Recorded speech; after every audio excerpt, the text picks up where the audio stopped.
Gusto nilang maligtas, pero ang gawa kay Satanas. JIL teaching is faith plus work. Nabudol na ang simbahang ito ni Satanas. Ito po yung isa sa mga comments sa aking post dahil ina-encourage ko ang paggawa ng mabuti. Ito yung problema sa mga ilang Kristiyano. Dahil ang alam nila na gagawin lang natin ay bigkasin lang natin na nananampalataya tayo sa Panginoong Hesus. Gusto nilang makapasok sa kalangitan pero ayaw nila ng kabanalan. Gusto nilang maligtas pero ang gawa kay Satanas. Gusto nila ang liwanag pero nananatili sa dilim. Hindi ko po sinasabing may ambag tayo sa kaligtasan. Hindi po kailangan ang ating mabubuting gawa. Tama po yun. Subalit, kapag ikaw ay niligtas na ng Panginoong Hesus, mananatili ka pa rin ba sa kasalanan? Mananatili ka pa rin ba sa mga bagay na ayaw niya?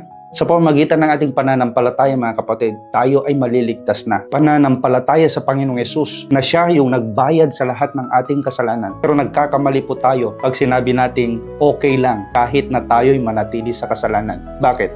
Ang salitang faith po, pag binasa po natin sa Hebrew word, emuna, na ang ibig sabihin ay action-oriented word. Hindi po siya sa salita lang. Kailangan nilalapatan ng gawa. Pag sinabi mong nananampalataya ka sa Panginoong Hesus, tapos hindi ka sumusunod sa kalooban niya, imposible. Pag sinabi mong na kay Kristo ka, pero ang ginagawa mo ay gawa ng demonyo, imposible pong mangyari yun. Hindi ko sinasabing perfect na tayo pagkatapos nating tanggapin ang Panginoong Hesus. Dahil magkakamali pa rin tayo. Nasa flesh tayo, may mga pagkakamali tayo, may mga kasalanan pa rin tayo, pero ibang kwento. Kapag nakagawa ka na nga ng kasalanan, pumapalakpak ka pa, natutuwa ka pa, nabubuhay ka pa sa kasalanan.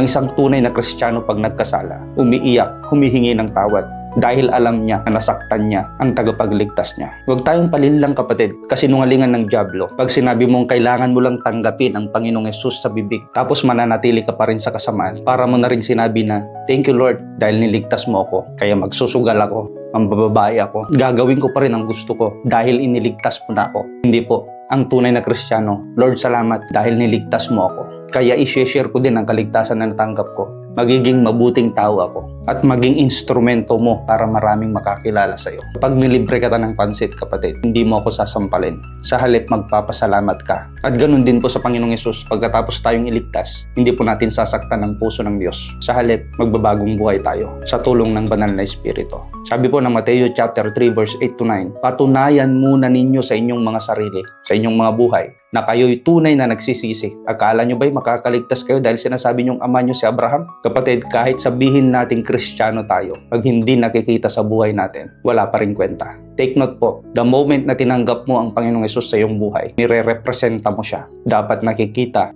ang katangian ni Kristo sa buhay mo. Nawa maliwanag po yan. God bless. Purihin po ang Diyos na buhay.